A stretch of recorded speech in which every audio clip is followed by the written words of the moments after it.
These are people that refer to as redeterminations, which is a review of a recipient's non-medical eligibility factors like income, resources, and living arrangements. So you know how like when you're found disabled and then all of a sudden you're like, yeah, the judge found me disabled. Yeah, the DDS rep found me disabled. And then all of a sudden they're like, okay, now we're going to have you do an interview. And you're like, what, why? Why would I need an interview? I've just been found disabled. And they're like, oh, that was for the medical approval. Now you have to go through the non-medical approval. Well, these are the non-medical approval factors. These are basically the things about you where you might be ineligible because of some, not medically related issue. So when they say, let me give you some examples so you get it. Income. You might have too much income.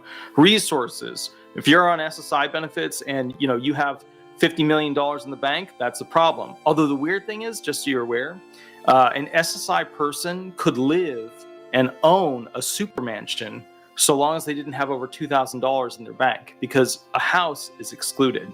Another thing is basically the living arrangements.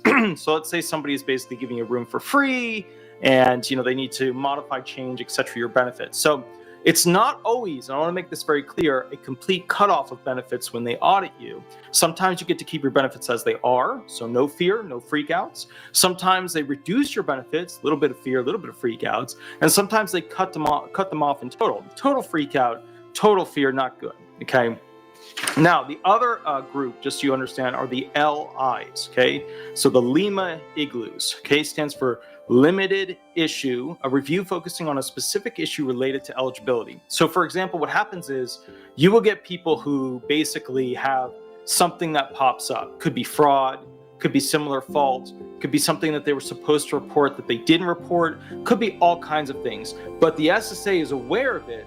They might have gotten like an IRS tip-off, they might have gotten a heads up from some like county or state-based program.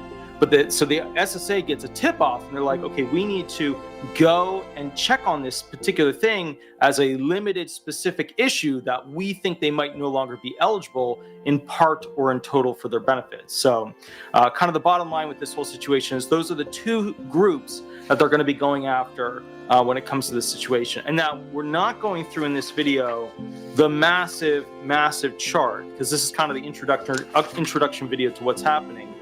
But they have an entire chart of who comes first, who's prioritized here. Check it out. Let me get this thing to go ahead and zoom out a little bit. Boom. They have an entire order priority chart as to which group. You can see, obviously, it's an internal document.